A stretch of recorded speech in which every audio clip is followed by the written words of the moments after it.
Welcome to the Sherdog Radio Network live recap for UFC Fight Night 226, Gane versus Spivac, also known as UFC Paris. I am your host, flying solo this afternoon, Ben Duffy, Sherdog senior editor. Thanks to everybody who's been kind of going hard in the paint in the live chat on the YouTube page. You guys are super appreciated. As Keith pointed out, these early / midday cards are fun for that reason because we get our usual hardcore frequent flyers here, as well as people who don't always have the chance to catch these cards live because you live in other parts of the world. It's always great. Dev, feel free to tag yourself in. You know where I am. Let's go from the top to the bottom here. In your headliner that finished just 5 or 10 minutes ago, former interim heavyweight champ Ciryl Gane took on rising contender Sergey Spivac and put him away. Something that's certainly going to go on the UFC, or sorry, on the Sherdog year-end awards list as a candidate for beatdown of the year, as Gane took what was supposed to be a challenging style matchup in the strong grinder and just made him look silly.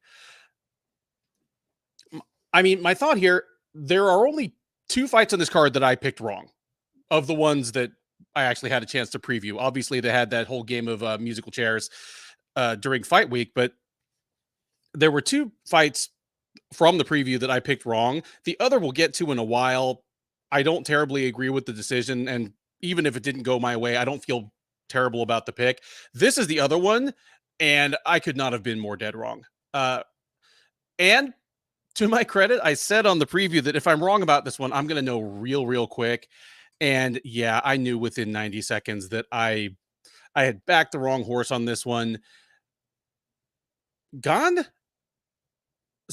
Gane just doesn't have close fights, does he? If you're in the chat right now, tell me a close Ciryl Gane fight, because when he wins, his opponents have almost no moments of offense. There's nothing to save there's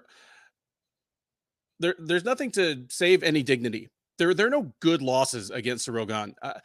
And leading into this, I had said there are basically 2 kinds of Ciryl Gane wins. There are the ones where he snake charms his opponent, where he just seems to lull his opponent into becoming incredibly gun shy and hesitant. Look no further than his fight with Alexander Volkov or his fight with Jairzinho Rosenstrike. And then there are the other ones where his opponent kind of refuses to be snake charmed, forces the issue, and really gets chewed up. Those would, of course, be like the Derek Lewis fight.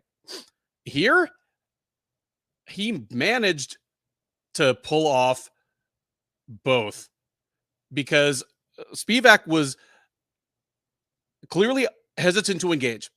Gane did the perfect things to make Spivac rethink his entire game plan, perhaps rethink the wisdom of signing this fight in the first place. Against fellow strikers, Gane is very good about using his lateral movement, using his low kicks, his oblique low kick, his jab, to just make them unwilling to pull the trigger for whatever reason. It's mystifying to see it work. You feel like it shouldn't work, especially against reliably aggressive people like Rosenstrike, but it works. And so that's what he does to fellow strikers. What he does to people that try to close the distance and want to wrestle him is what he did to Spivac tonight. Those low kicks, those oblique kicks to the lead leg, plus intercepting knees to the body when they enter. And it all worked like a charm.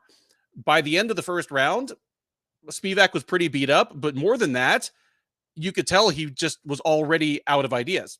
You could tell that somewhere in his mind, he was going, okay, all the things I trained and that based on my film study were going to give me my best chance to beat this guy are not working, and I don't know what to do next. He seemed discouraged as much as beat up. John Butterfield, welcome. Always good to see one of my favorite members of our Europe contingent when you're able to join us. He says, when Spivac loses, he tends to get destroyed too. I can agree there. Spivac, except for maybe like the Marcin Tybura fight, most of his losses are ugly. Wheaties81 mentioned the Francis fight.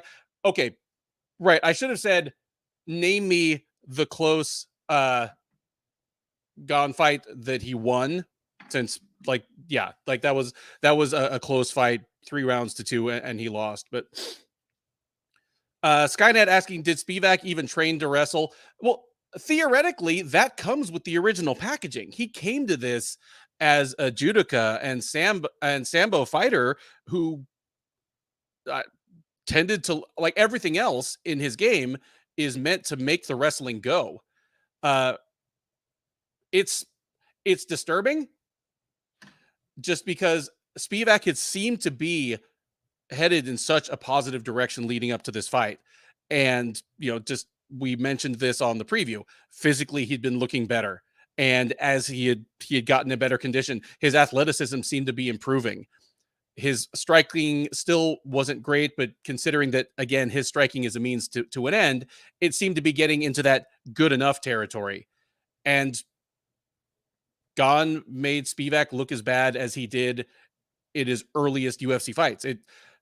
It leads you to wonder, okay, is this a step back for Spivac, or is Spivac still improving, or at least holding steady, and just this is what Gane does to anyone who isn't the elite of the elite of the elite? He tried one takedown in round 1 and gave up the whole fight. I'm going to give credit for that to Gane.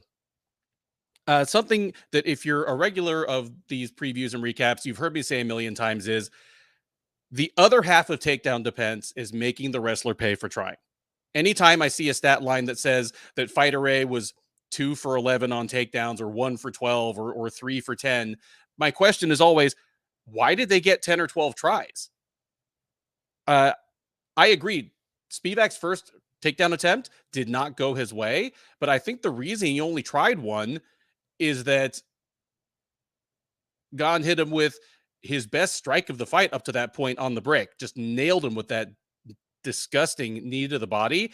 I think that changed the course of the whole fight, but at the very least, it changed Spivac's game plan, because otherwise, trying takedowns over and over again until his opponent wears down and they start working is exactly what Sergey Spivac does. So, hey, welcome aboard, Dev. What's up, man? Very short notice. Happy to say hi to Devin Tejada, host of the Check the Cake podcast on Sherdog. So you just finished watching the same card I did. You were sitting in the same editorial Slack I did. I'm pointing out, because Skynet asked, or pointed out, that Spivac tried one takedown and then gave up the whole fight. Completely agree, but I think that's more to Gane's credit. Gane, like, nobody's game plan seems to survive first contact with Surreal Gane. And that's true, except for John Jones, but that's true win or lose. I don't think that Francis and Ngannou necessarily went into their fight thinking, okay, I'm going to need to start wrestling real hard after the midpoint of round 2 if I want to win this fight. I think he turned to it because he was getting frustrated on the feet, found surprising success, and was a smart enough fighter and just a good enough athlete to make that run. I mean, any different thoughts on that? Like, how much of this, he couldn't deal with this one-sided beatdown can we lay at the feet of Sergey Spivac? 70% of it, probably. The 2 or 3 times he actually tried to throw punches at Gane, he had a couple, like he landed 2 clean shots on Gane that caused him to have to take a back step and then reset before he was able to just go forward. The first takedown was actually pretty masterfully defended by Gane. That was actually really, really nice. But even like Spivac's game is not like a single leg or a blast double game. He's much more of like a tie you up, get underhooks. He will try to do belly to back suplexes and shit like that, but he's more of like a judo toss type of guy. And he didn't even get on the front foot. And those are takedowns that you need to press someone against the cage, or really, really get even closer than boxing range and get, belly to belly with them and get those underhooks and, go for those trips. And he just, I think his speed. I think he was very flummoxed by Gane's speed.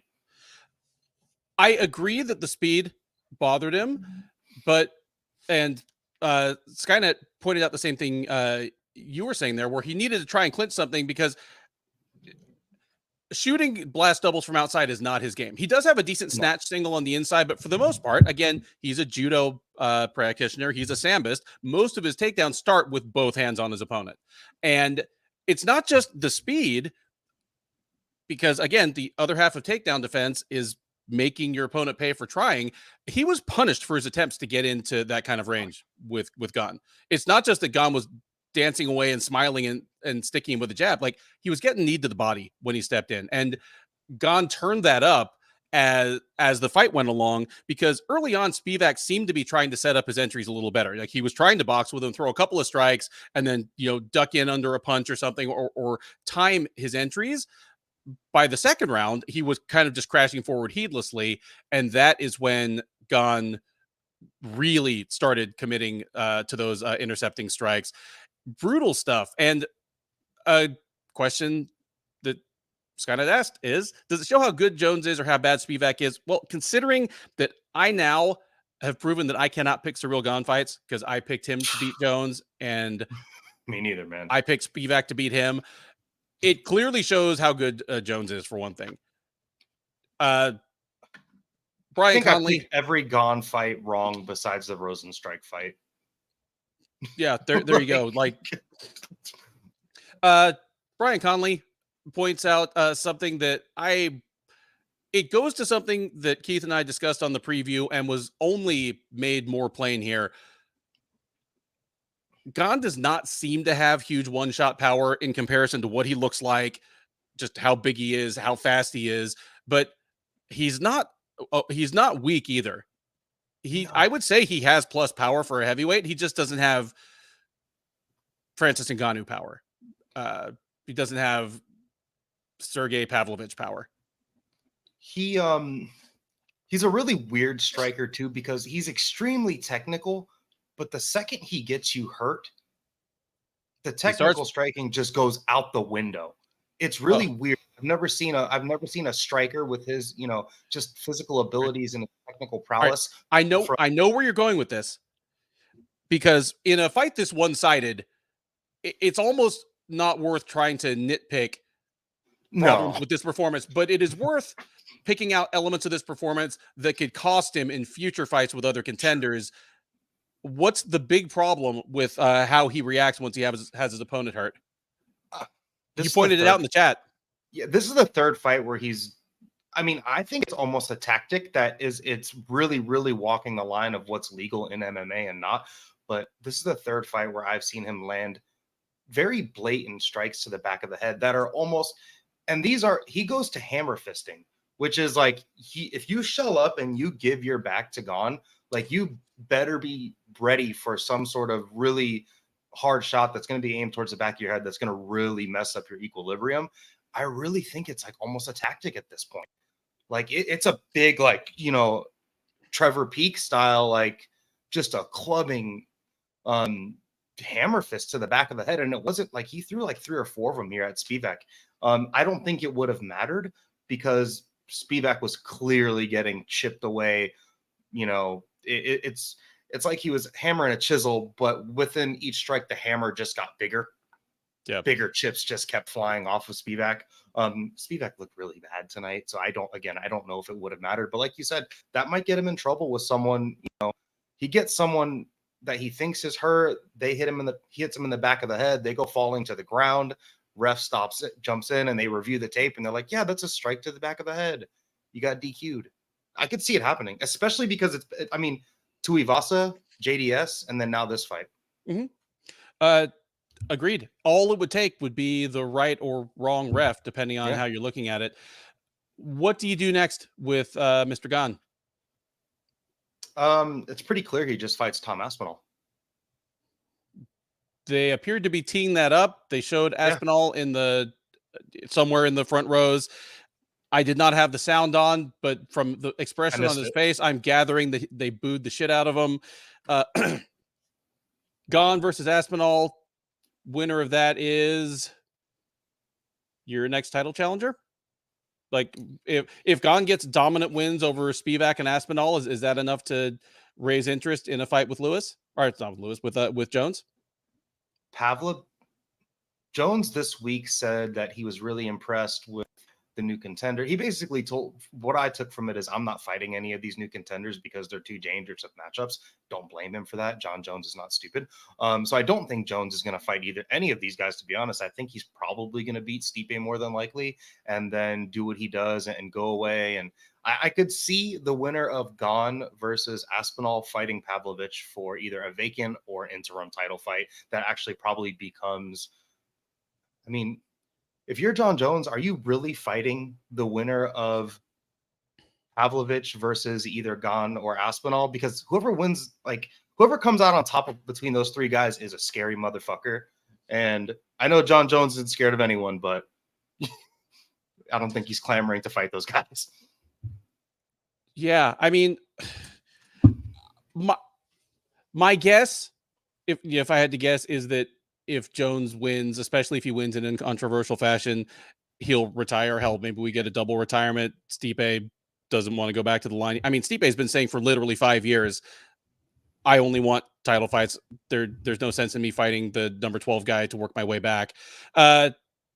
Pavlovich versus, man. Jesus, I like Gane. I like Gane versus Pavlovich. Me too. Can't. Yeah, I mean, that's a really good fight, actually, because their striking styles are, Pavlovich is going to be the first dude that really goes out there and gets on the front foot on Gane and not care what comes back. And I don't know if Gane has the power to really make him respect him. I guess we'll see. I mean, Gane versus Gane already fought Volkov, and it was a terrible fight. And yeah, Gane's great, man. Gane looked really good tonight. I loved his body punching. I loved his flicking jab. Like, you can tell he trains a lot with boxing gloves on. You can really tell he does a lot of his training in boxing gloves. Just the way he carries his hand, like his limp kind of wrist flicking, and then he'll ball it up and then joust it kind of hard. He looked good. It's just so funny how he turns from, a super technical fighter when he's on the outside picking you apart. But if he gets you hurt, he turns into a Tasmanian devil. It really He's does. got a killer instinct. Like, he goes for it. Ben Cooley just arrived. Just kind of asked if we talked about Spivac's failure to try more than one real takedown. We did. We just said, put that in the win column for Gane, because the one earnest try, Gane made him pay for it in a way that he didn't want to try again. Gane takes people out of their game plan. Like, that's the easiest way to put it. What do you do next with Spivac? He was on an impressive win streak where he was beating progressively better fighters. He's still clearly a top 10 guy. I don't have the Sherdog rankings in front of me for heavyweight right now. Maybe he can fight the winner of Volkov versus Tuivasa. I know he beat Tuivasa way back in the day. Yeah, maybe he can fight the winner of that one, or loser. I don't hate either of those. The problem with Spivac is, considering how young he is, he's been in the UFC for 5 years now, and he's actually fought a lot of the other guys in the top 10. So they're either going to need to start using him to build people up, or it's going to be a long way back. Lot of rematches. Let's move on from that one. Just, it was such a one-sided beating and relatively short. In our co-main event, we had surging flyweight contender Manon Fiorot taking on former strawweight champ, two-time strawweight champ Rose Namajunas in Namajunas' 125-pound debut.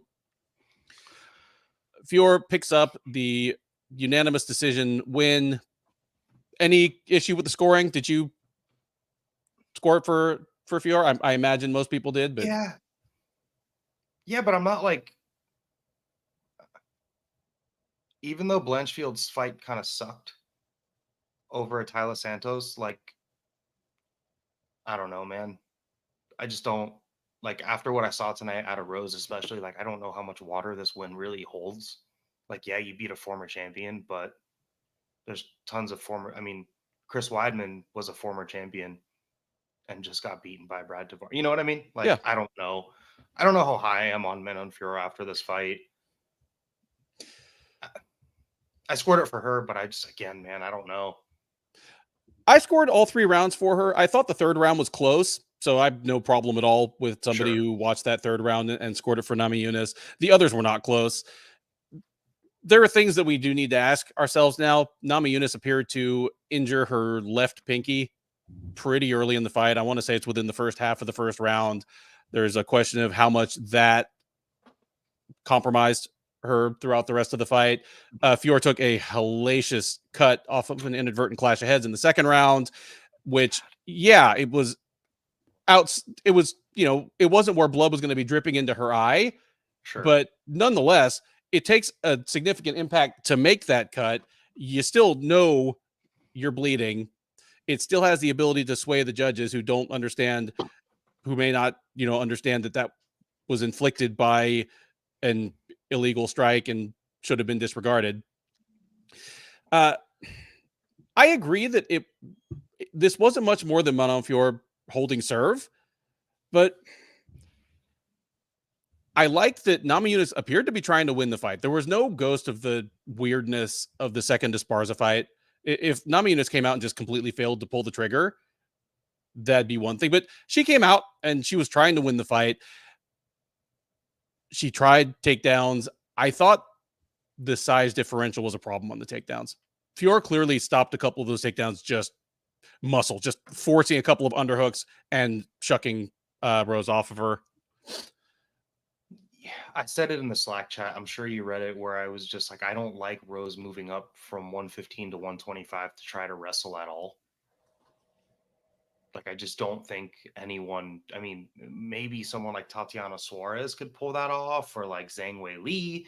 But those are, yeah, just Rose moving. I don't think this was even the best game plan to win this fight. I thought she was going to have to really, really, win the footwork battle, win the front foot battle, because, Rose actually had a lot of success out of southpaw too in this fight.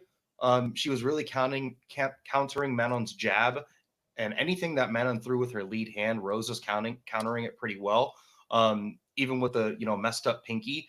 I don't know if the pinky really played a factor in this fight, but Rose immediately went to her corner and said in between the first and second round, "My pinky's broken." And Pat Barry told her, "You don't need your pinky." So I think she was already like in her head, like, my pinky's broken. She's got that Khalil Roundtree in her, man. That like same, where like if it starts to, the train starts veering off the tracks. And she didn't blow up and self-destruct in this fight, but I don't even think that I just don't think this is the best game plan to win. I thought she was going to have to really get into the pocket and just be the better striker. Manon was landing shots, but like nothing Rose landed like some of the most impactful shots, it seemed like. Rose like had, dropped her on at least one occasion in this fight, and then immediately clinches up against the cage. And I'm just like, what are you doing? Yeah, it was interesting how much success Namajunas had when she tried anything offensively. She was able to close the distance on Fiorot and tag her, and when she landed, it clearly hurt, but never really got into the combination punching that characterizes her best offense. Launched precious few of those gorgeous head and body kicks. Yeah, she just seemed kind of stymied. Yeah, I don't. Is Pat Barry and that team the best team for her? The thing is, she'll never switch camps. It's either she trains under Pat Barry or she doesn't fight MMA. Well, keep in mind that she did change camps. Yeah. It's that Barry goes with her. They went from Trevor Whitman down to Elevation, like stayed in Colorado, but moved camps. But Pat always comes with. So if you want to say that Pat is not good for her, that's, I mean, there's certainly a case to be made, but he's there more as a cheerleader than a strategy maker anyway. Like, she has someone that's supposed to be giving her the tactical adjustments, and he's basically just there to be the rose whisperer. He's the one that can kind of supposedly get her to focus. But I don't even think he's successful with that as of lately. It's, even when this fight got announced, I feel like it kind of just popped up out of nowhere, where Rose and the whole thing was like very, very quiet. And then all of a sudden, oh, she's got a fight at 125 against Manon Fiorot. I thought it was super weird matchmaking already when this fight first got announced.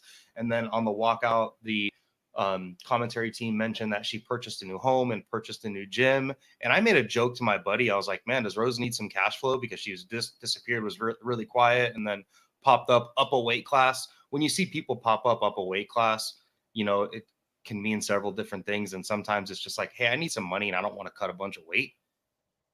And I don't want to say that's what happened here, but she did just buy a new house. She did fight up a weight class. Her saying that she has title aspirations, I mean, yeah, I mean, that's what you're supposed to say. Just weird. I'm reaching. I mean, she's a prize fighter. If she wants to fight for prizes, that works. And she put on a reasonably credible performance against someone who might fight for a title, you know, this calendar year. Speaking of which, what do you do with the winner here?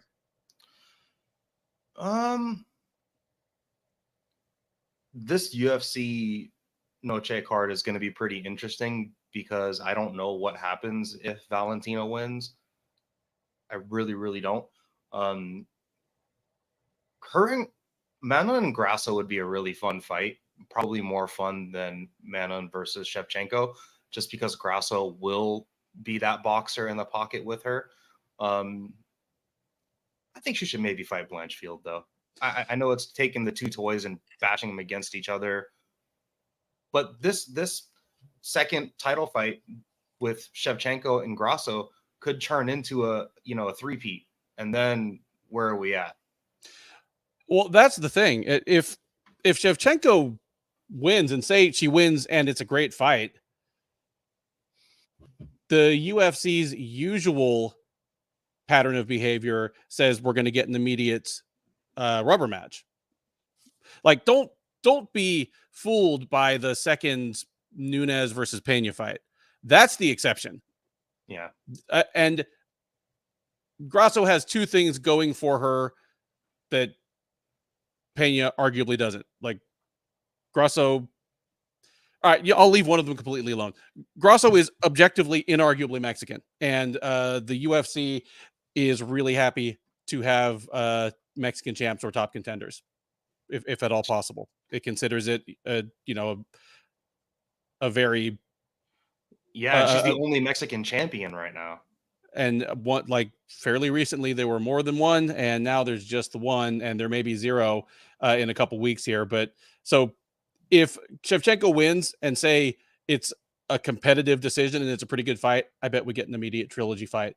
In that case, I'm all for Fiorot versus Blanchfield. The UFC tried to make it earlier this year. It never came through. Why? Depends on whom you ask. Some people think Fiorot pulled out of it. Some people think some people think the UFC like forced or pushed for the different arrangement. I'm not sure which it is, but I'd be all for those two fighting each other. For one, they're young enough. But Blanchfield is young enough, just flat out young enough. Fiorot is young enough in her career, just speaking in terms of how long she's been fighting, that they could meet and it wouldn't preclude them from meeting again for a title within the next couple of years.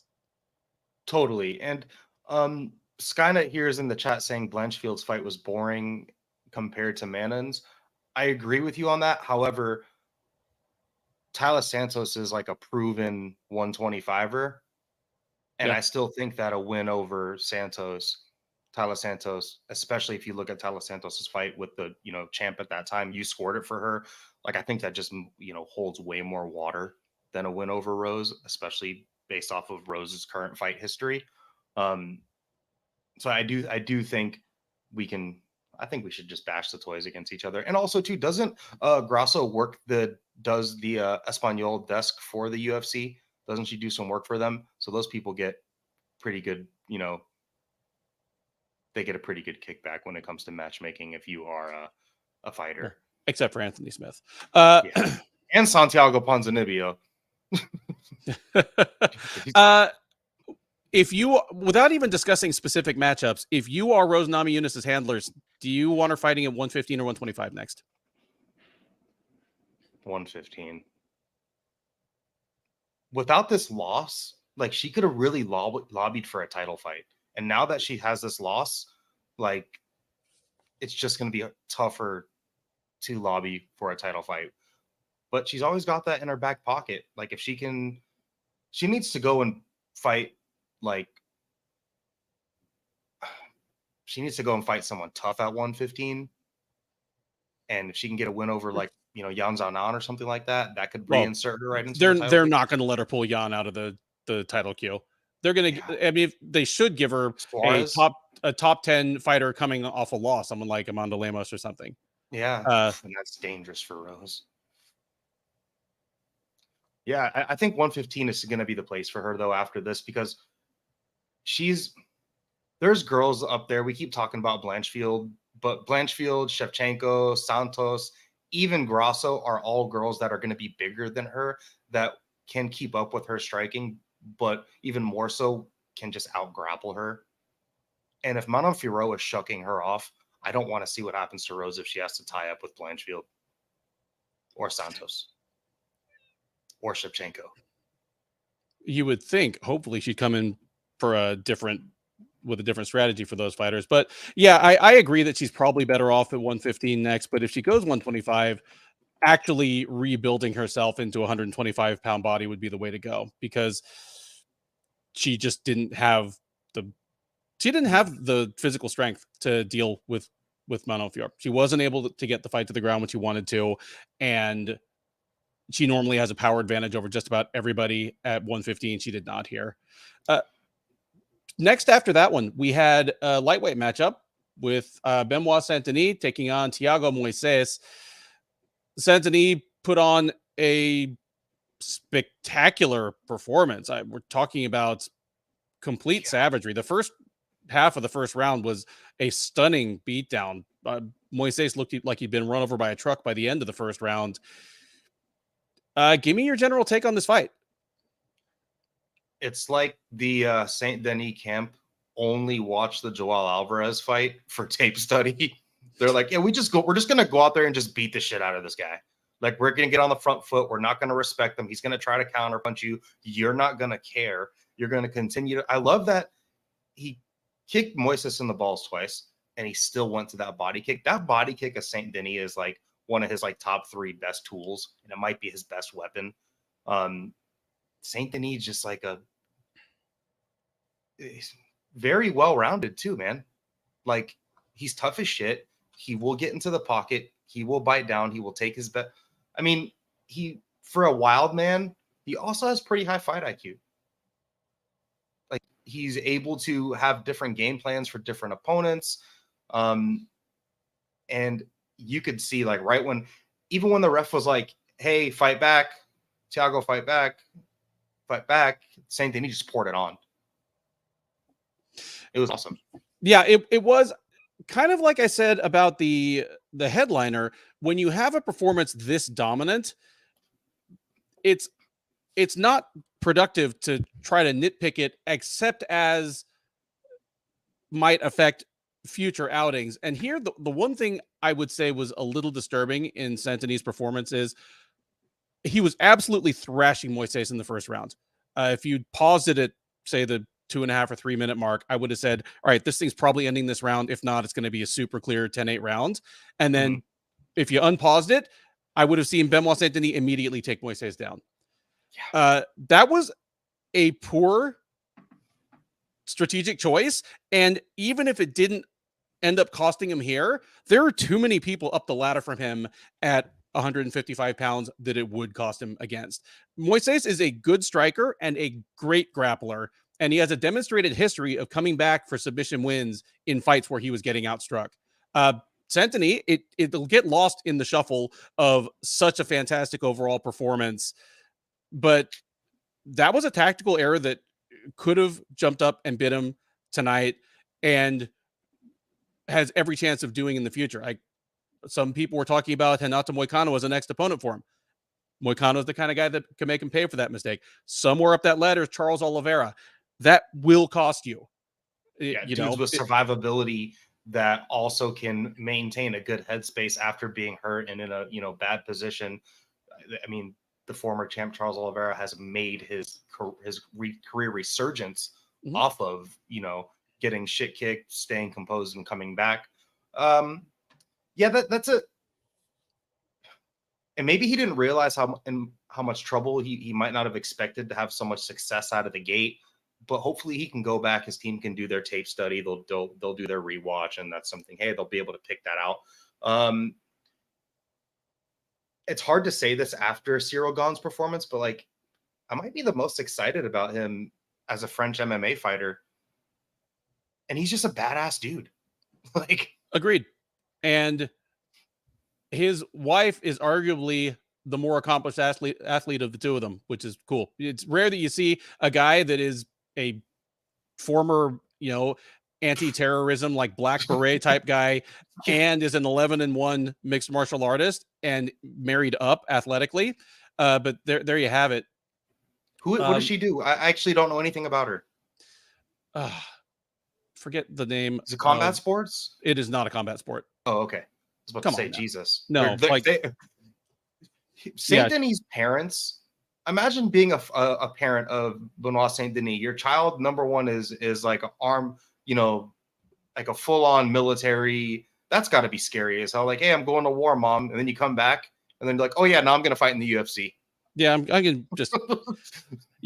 John Butterfield, futsal, which is like the soccer game that they play with like the little mini ball. They call it something different in South America when I lived there. So but yeah, that's what it is. And she's like a one of the best in the world at it. So there you go. Weird. Cool. Not much else to say here. Some people were discussing possible next fights for Saint Denis. John Butterfield suggested Diego Ferreira. I love Diego. Like just personally, like I get along with him real well. I'm not sure he's a step up from Thiago Moises at this point in their respective development. I think Saint Denis is probably looking at a top 15-ish type guy in his next fight. Diego Ferreira and Moises both have like not a similar win over Michael Johnson, but a fight that they were kind of getting beat up and then come back and get a Hail Mary shot, one being that heel hook and the other being this big overhand right that he killed Michael Johnson with. I was impressed that Saint Denis was able to get out of those like heel hook attempts and stuff like that. Any of those like leg entanglements, he was still smart enough to get out of it. I think he should fight Matt Frevola. I like the idea of a Frevola fight.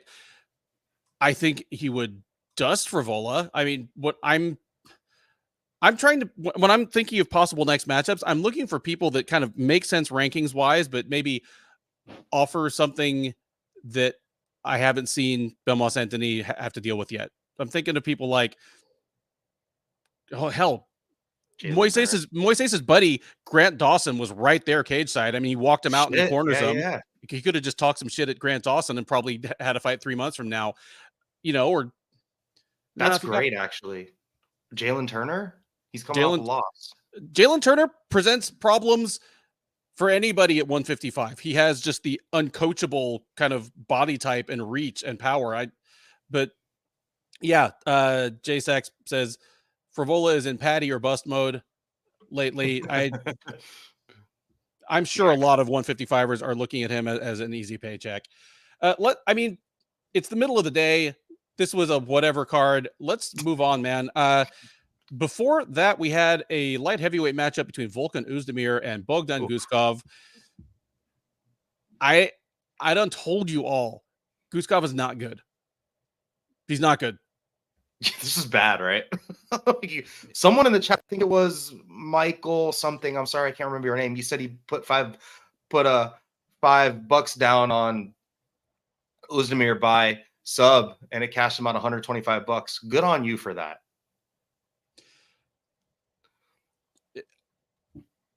Granted, it's against Bogdan Guskov, but I was actually impressed at how Oezdemir's ground game looked, even before the sub. Because by the time he went for the sub, it was Oezdemir's choice. He could have grabbed the choke, or he could have just punched him 3 times on the ear, and the ref would have been in there. But even short of that, he just looked smooth and confident on the ground. My guess would have been ahead of this that if this goes to the ground, Oezdemir is going to at least look rusty down there. But no, he looked slick. He also looked fine on the feet.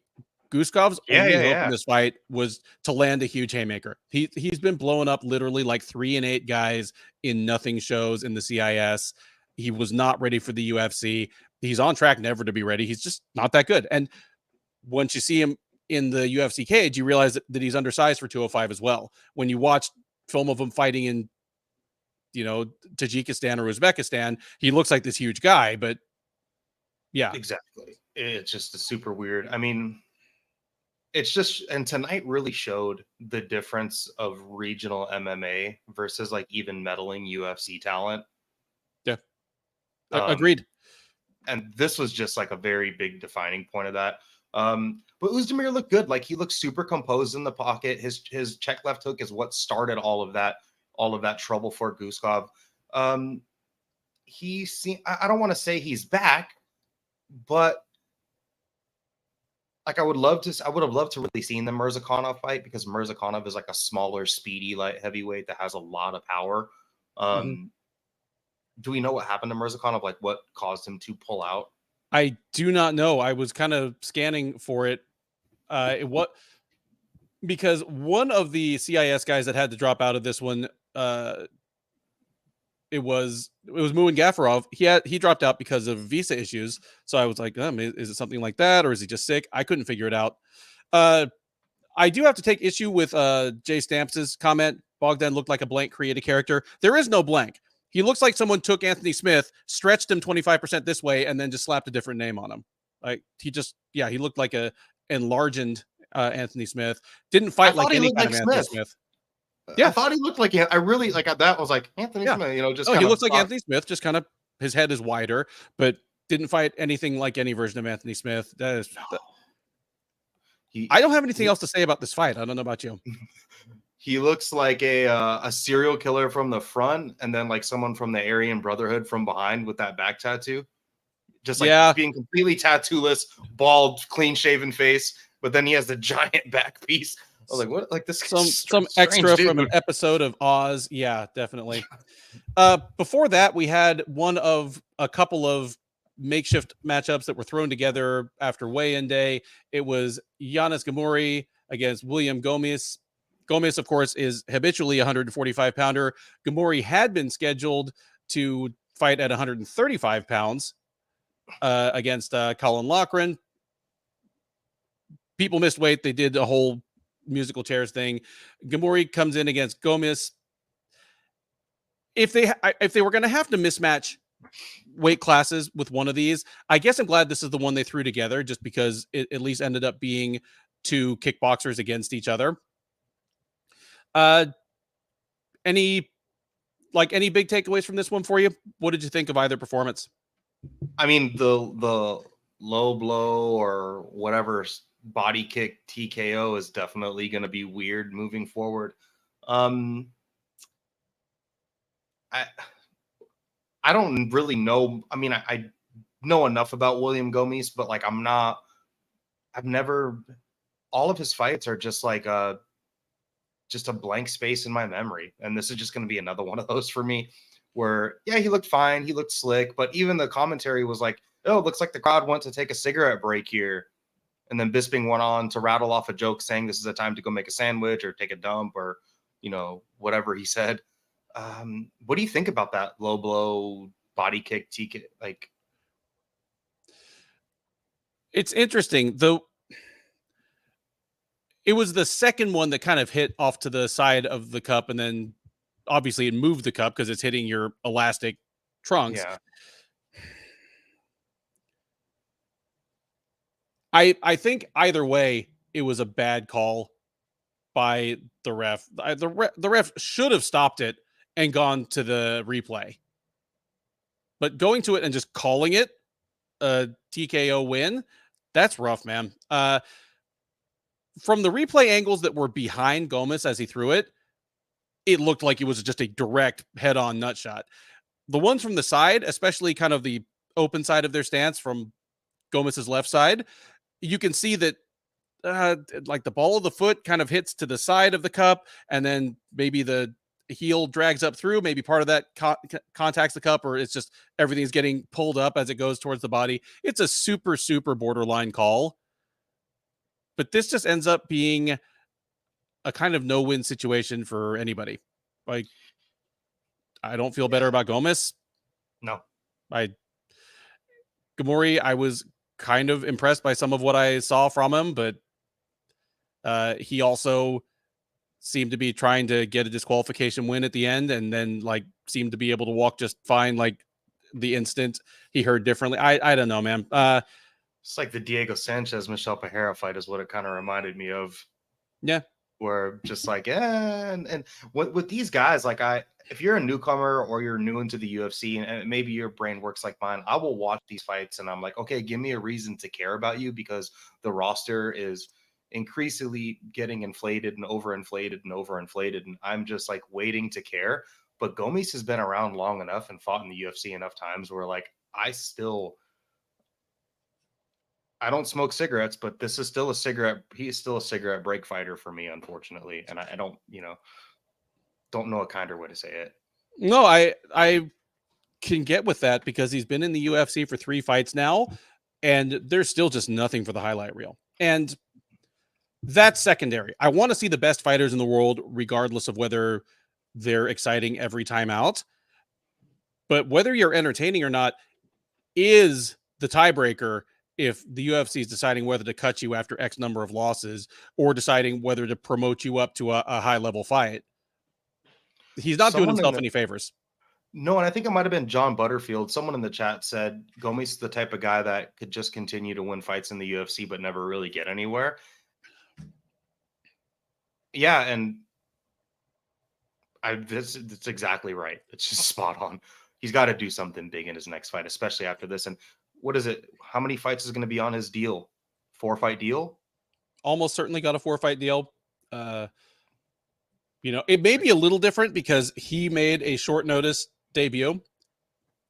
So he may have been offered something a little different, or he may have renegotiated after he won in the second fight. But nominally, he should be heading into his last fight and his deal next. At worst, he's going to be 3-1 in the UFC after that. So presumably his job is safe either way. But like I say, he's not done himself a ton of favors in terms of bargaining power at the table either. And his best win, Francis Marshall, just got obliterated in his last fight. Before that, we had another 145-pound matchup, as it was Morgan Charrier against Manolo Zucchini. Charrier, a guy that could have been in the UFC before this, definitely French MMA's biggest star outside of the top-level global promotions until now, obviously. He came into this. I made the terrible dad joke on the preview that Manolo's name is Zucchini, not Zucchini, but this is kind of a squash match.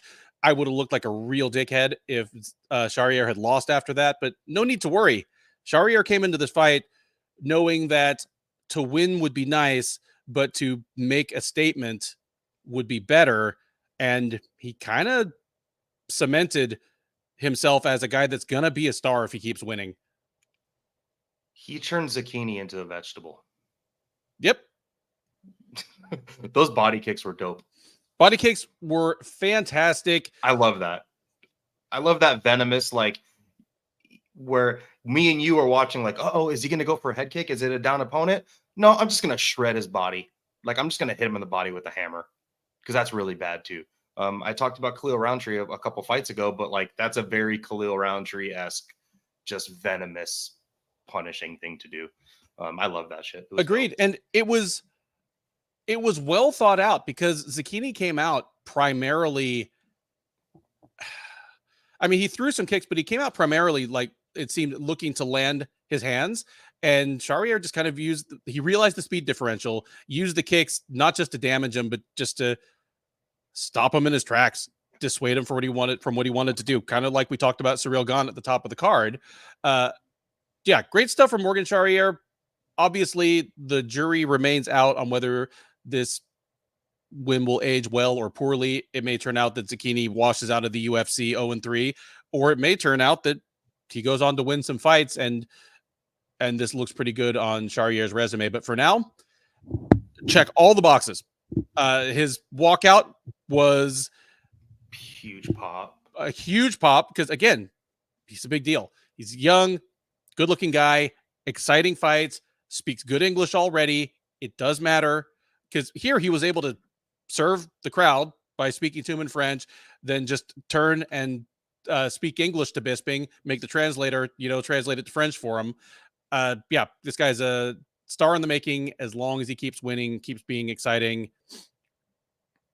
Khalil Roundtree, Lorenz Larkin, guys, yeah. There you go. I love that.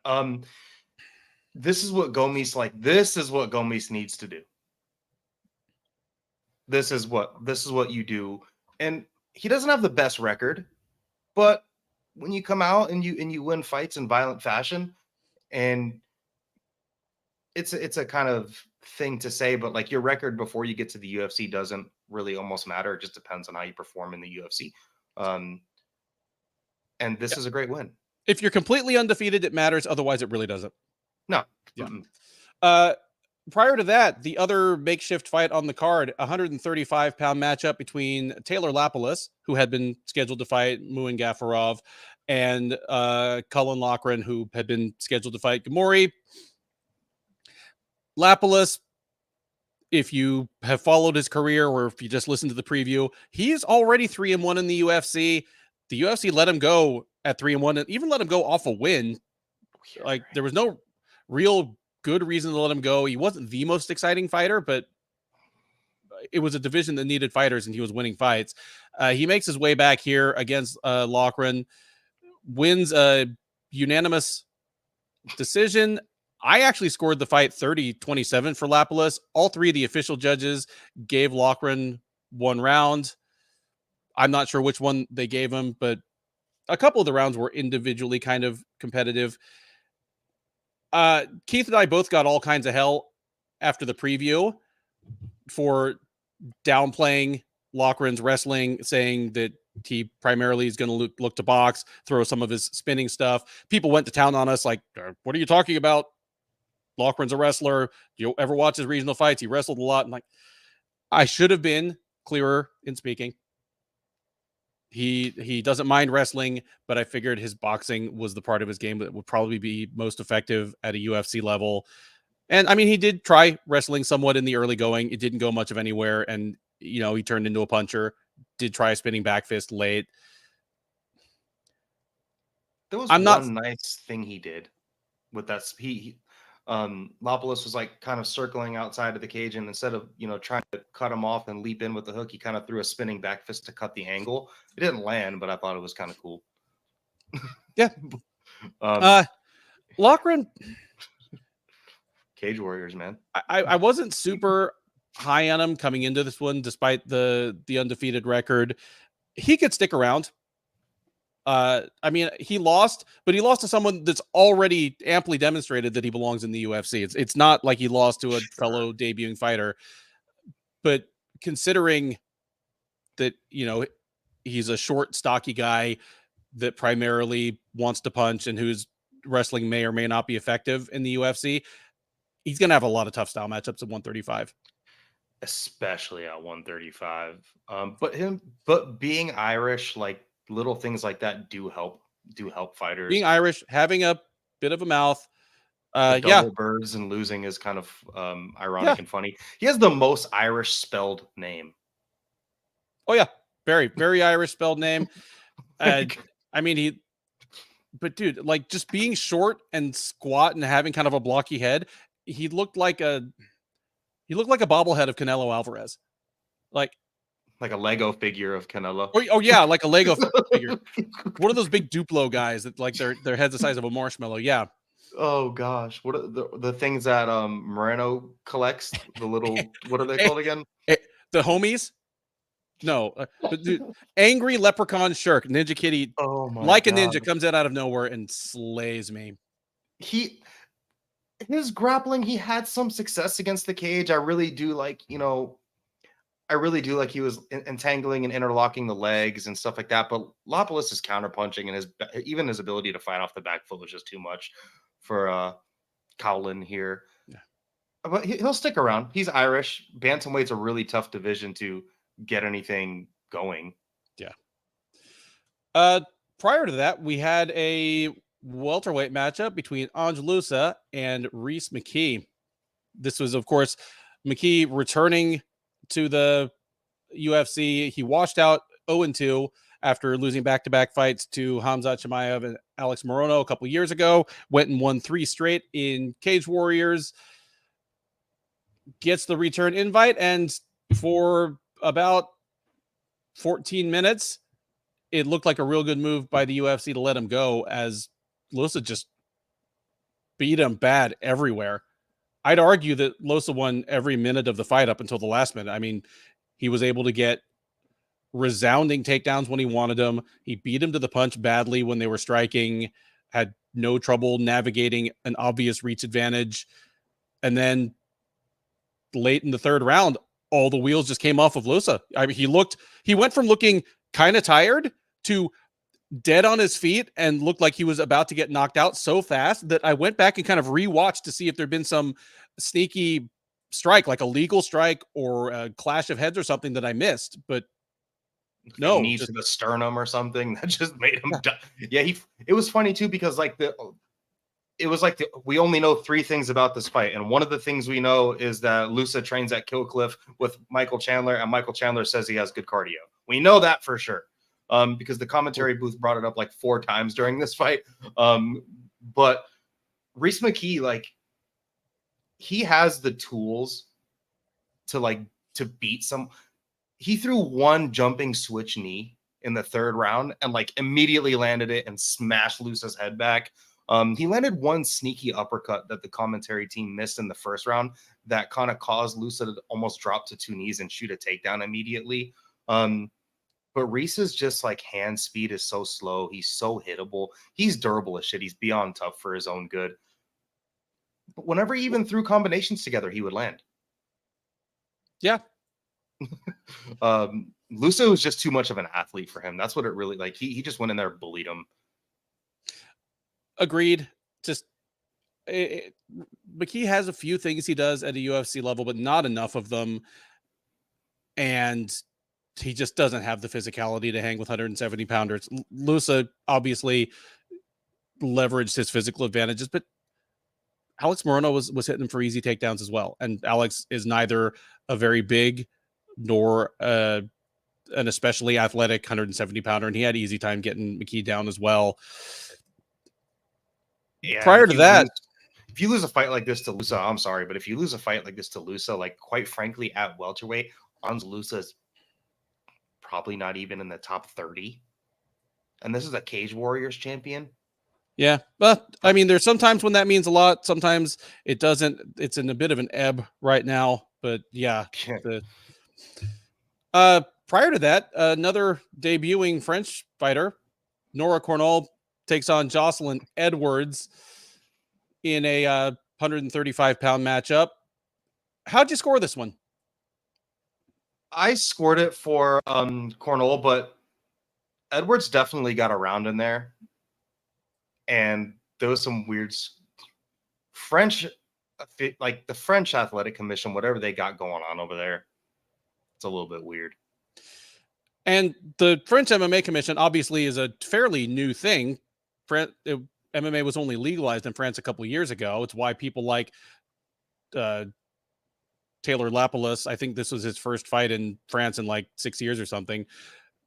We'll get to them later, but I wasn't scoring, but I felt like Edwards won the second and third rounds, but round 2 was very close. So if you tell me I'm out of my mind on that one and that Cornell won the first 2 rounds, you get no argument from me.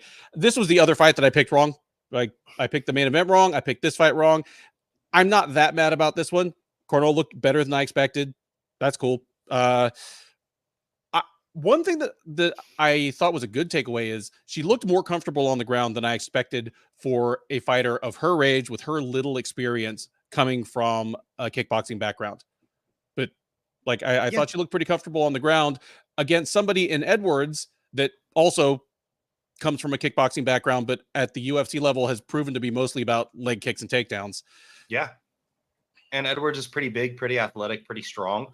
And she had some control there. And I mean, everyone in the chat, I can't, like, the cornhole thing is just, it's so funny. It's just like, that's something where, like, I mean, I grew up in Miami and like there was a lot of bullying when I was younger. Like this was before, you know, people stopped bullying people. And if the schools that I went to for like middle school, high school, if I had that last name, oh my God, I would have been, I mean, no wonder why she's a fighter, because she's probably been bullied her whole life.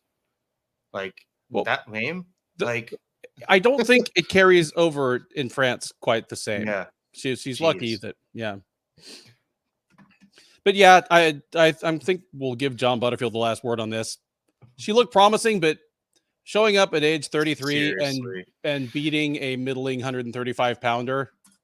Yeah. In a dying weight class. Like, does anybody like where's women's 135? Like Raquel, like all the contenders, all the people that have championship aspirations are like on the bad side of 30. Yeah. Yeah. And then some. I mean, a lot of them 34, 35, 36. Holm is over 40. And would you be that shocked if she fights for a belt sometime in the next year? No. Prior to that, we had Farid Basharat against Clejason Rodriguez. Basharat wins by arm triangle choke late in the first round. Tell me if you see it differently, but I was really, really impressed by Farid Basharat's performance. One, he's taking on someone in Rodriguez who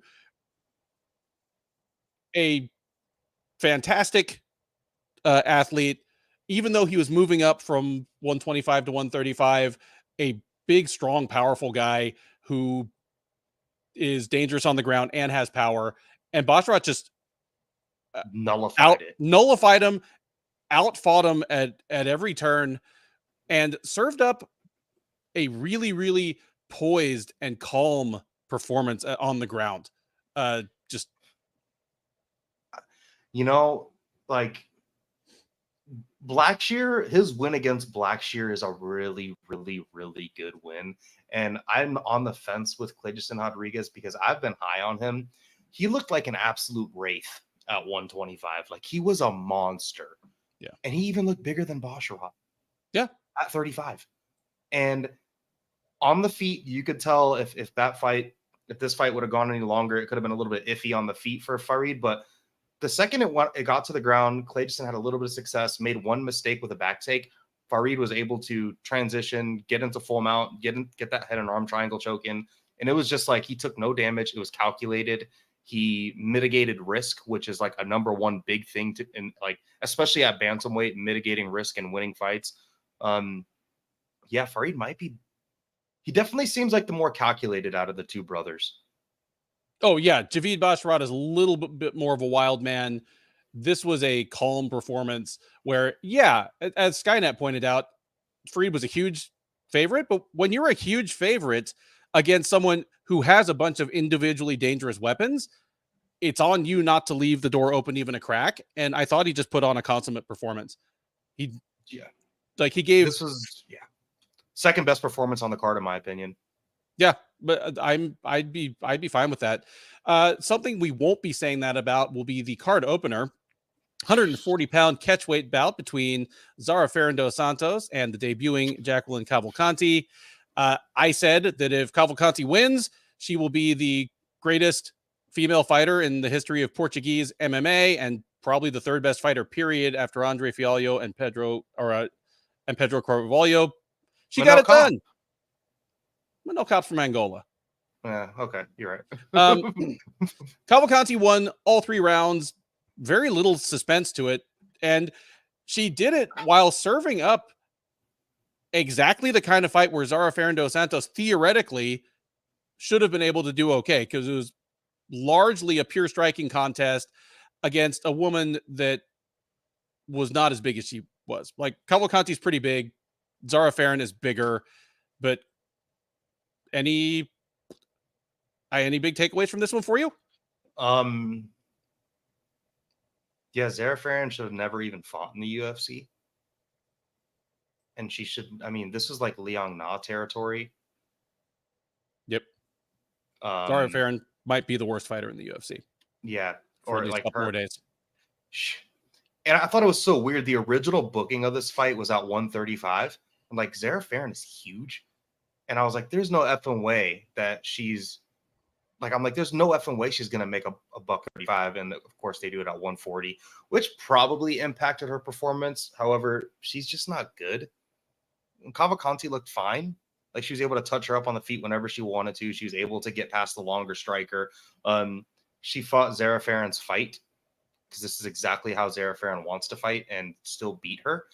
And we saw moments in the, Josiane Nunes fight where Faron had a little bit of success on the feet, but even a tiny human in Josiane Nunes was able to go out there and put the pressure on Faron. And I just don't know how much Cavalcanti looked good, but she looked good against Zara Faron. Yeah, that's when you're talking about a fight against Josiane Nunes as having positive takeaways from you. Well, as Keith put it on the preview, Zara Faron was only a foot taller. So, she was maybe more. No, but like seriously, maybe more than a foot. And she definitely, what was the reach differential in that fight between Nunes and Faron? I don't know. 10 inches? Sure, yeah, it was ridiculous. It seems like as good a time as any since we've now talked about all 11 fights to make it through the octagon doors today to go ahead and move on to the fun stuff, the cut list, the Bears, the Bulls. Let's start with the cut list. The cut list, of course, normally Keith and I, tonight, Devin and I will talk about any fighters who we give permission to the UFC to cut. It's part of the circle of life. I mean, it sounds bad, but Dana White's Contender Series is back in season, so that's between 3 and 5 fighters a week that are getting signed. Somebody's got to go to make room for them. And if we agree on a cut, then that person is gone. If not, then they get a reprieve for another day. Do you have anyone on your cut list, Dev? So I joined this last minute. So I had no idea I had no idea I was going to be here. But it's like pretty obvious that we need to cut Zara Faron. I agree. We should have then cut her. I agree. Zara Faron is now 0-4 in the UFC. She's not been especially close in any of them. The two decent 145 pounders she fought absolutely slaughtered her. Megan Anderson and Felicia Spencer. The two unknown quantities, Josiane Nunes and Jacqueline Cavalcanti, beat her in uncontroversial fashion. 0-4 gets you the pink slip even in these divisions. I'm with you. I don't have anyone else on my cut list for this one. No, it's a lot of debuting fighters. I might be surprised if McKee comes back around after this, just based off of this fight and then his previous two. I mean, Alex Morono is really good. Hamzat Chimaev is fucking good. Excuse my language. But Loosa is definitely from what I see, a pretty big step down from those two guys. And I think the gap between Morono and Hamzat is pretty big. No offense to Morono. I like him a lot. But McKee, like, I don't know what at welterweight. I just don't know, man. He might not get cut, but I don't know if he might ask for his release to go back to Cage Warriors. It might. The way he was talking in the lead up to this, I feel like it's UFC or bust for him. He's going to have to be dragged out kicking and screaming. And it might be a thing like Zara Faron where they don't officially cut him because they have a visit to, Great Britain or Ireland somewhere in the foreseeable future, and they're going to hold on to him for that. But plenty of people in the chat seem to agree. We got several people calling for McKee to get cut. Got one person calling for Guskov to get cut. It's pretty rare that the UFC cut somebody off of a debut loss unless they like quit on the stool like Max Roscoff or they missed weight badly or cheated or something. But especially at 205. At 205. Yeah. Skynet saying Clages and Rodriguez. For somebody with as much talent as Rodriguez, like, I wouldn't cut him now, but I would agree he's on a shorter chain than you'd expect. He's been forced up a division because he missed weight at 125. The UFC does not like that. And thanks to whoever it was in the YouTube chat on the preview that corrected me on that, I thought he'd moved up voluntarily, but he was forced up. So he's on a short leash at 135. We'll see. But for now, I say he probably sticks around. Clayton is probably going to get matched with a meddling bantamweight and go absolutely blow them up in his next fight. And that would not surprise me at all. He's just that type of athlete. Yeah. Being capable of that always gives you, all you got to do is go blow up one dude like he did Shannon Ross, and that gives you another 2 fights. Yeah. Bulls and Bears are up next. Stock market references, of course. Do you want to do negative or positive first? Let's do positive. All right. So, Bulls time. This is, of course, things whose stock is up. There can be up to 3 of them. We'll name them hockey style, going from the least up to the biggest winners of the night. You want to go first? You want me to go first? You can go first. All right. Bulls. Benoit Saint-Denis. I favored him to beat Moises. He was a big favorite to beat Moises, but there's a difference between going out and doing what's expected and putting on a statement performance. Saint-Denis looked dangerous. He has some things going on that lightweights higher up the ladder will test, but nobody's going to be overlooking the guy at this point. Because my other one's kind of big, I'm just going to put it under a big umbrella, and without naming specific fighters, I'm just going to say this was a great night for French MMA. Except for Zara Faron, I believe all the other French fighters on the card that were fighting a non-French fighter won. So you had French fighters basking in the crowd's adoration all the way up the card, and even of the ones that weren't French who won, Loosa being Congolese and Volkan Oezdemir being Swiss, both being able to speak fluent French and speak to the crowd in their own language as well. It was clearly a great night to be a French MMA fan. I've got some issues with the French MMA commission, but it's a great time to be a fan. Sport's just been legalized in your country, and this is a country with a proud combat sports tradition. I mean, they're a great kickboxing country, and they're obviously dying for this. These have been packed houses with people going bananas. Honestly, it feels like when the UFC goes to the UK. Just this how rabid the crowd is. Yes. This absolutely. was like UK, Brazilian, like these are people that are really getting behind fighters that, like, quite frankly, I mean, Benoit Saint-Denis is definitely churning that page, but I mean, I like to look on social media to see like what people are saying and just kind of have a general idea of what the general consensus is. Like, I don't see tons of people clamoring for Manon Fiorot or, all of these like other pretty high level French fighters. You throw Manon Fiorot as another co-main event in France, the crowd's going to flip out for her. She just has to be French. She doesn't have to do anything else, which is great for them and it's good for the UFC too. I mean, keep bringing in these dollars. I think the crowd was just incredible tonight, man. Do you have any Bulls to add to the Bulls list? Yeah. Cyril Gane coming back off of 2, especially one pretty embarrassing loss. He looked pretty flawless tonight. Don't know how much we can blame Spivac for that, but he looked pretty damn good. And then Farid Basharat. That's Clayton Rodriguez is a really dangerous dude, super athlete, and he came in and won a pretty flawless victory. Agreed. Flipping over to the other side, the Bears, of course. This is people, places, things whose stock is down. Got any tonight? Cage Warriors. All of these Cage Warriors fighters had a pretty tough go tonight, it seemed. This really proved the difference between being highly touted or a champ from Cage Warriors and like not every single Cage Warriors champ is Conor McGregor. No, or necessarily even Ian Gary. Yeah. And James Gallagher was like the first little taste of like that Cage Warriors, but man, they got Cage Warriors dude's kind of got a shit kicking tonight. Spivac, pretty big. He did not look good. Did not show up tonight. Agreed. All I'd add on the Bears side, and it kind of overlaps with what you said. Not a great night for our Irish fighters. You know, not a good evening. And yeah, that's about it for Bears for me. Just Athletic Commission in France. Athletic Commission in France.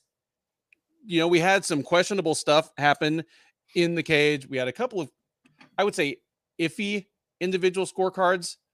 Not, you know, I didn't see anything I'd call a robbery, but definitely some like some iffy individual scorecards. And then that groin foul stoppage between Gomis and Gamori. But here's the thing. The French MMA Commission, it's young. It's got kind of young man, short man disease where they kind of feel like they have a lot to prove. The French MMA Commission is just the kind of aggressively activist commission that'll overturn this. Like, don't be surprised if that fight gets overturned to a no contest within the next couple of days in a way that an American commission would never do. So they won't even look at it. Yeah. Like it's Nevada just would not even blink an eye at that. No, it's too much of an old boys network. They're not going to undermine their refs that way. But French MMA Commission is like, we've existed for 2 years. Fuck a ref. We're going to do what we think is right. And whether you think that's a win or a loss just kind of depends on your perspective on the fight and on regulation in general. Last things to cover, just the last few bits of fun. Give me an overall letter grade for this card. I'll go B-. You know what? And let us know in the chat what grade you'd give this card and why, if you give it a extremely high or low grade. B- sounds about right to me, because you know what? South of the top couple of fights, there wasn't a whole lot of relevance, but at least it was over quick. There's just 11 fights. So, you know, some stuff got condensed down. There were a couple of fun finishes. A couple of good prospects showed out. I mean, this sounds like a great, I mean, yeah, it's a fight night card. Let me bump it up to a B. By the standards of fight night cards, having the, you know, 2 possible title eliminator fights at the top is actually pretty good. I'll give it a B. Some people, oh man, the crowd not loving this one. Got a C- from our buddy 1 Foot Out the Door. And 1 Foot Out the Door, I saw that you were in the chat, like, you know, dropping science like 2 hours before we went live. Always appreciated. C+, bumped by God of War. Marcus Mustard says Paris gets an automatic B or higher. Thug Rose is a pay-per-view fighter and I got it for free. Gane is a pay-per-view fighter and I got it for free. That's a real good point. Like, that's kind of why I paused at the end there. I was like, damn, this was a fight night. This is a pretty decked out fight night. And if it wasn't for like the weird little meddling fighters that like might not be ready for the UFC and then that are just kind of showing up on a Paris card, I might give it a little bit higher. James Curry gives it a C+. Bobby Boucher, despite the French last name, says a B+.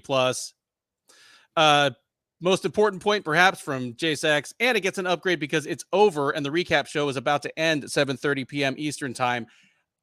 I could not have said that better myself. You know what? Because you started this show in the chat section and you moved to a camera, I am going to make you look my listener of the night, but only on the condition that you have to name somebody else.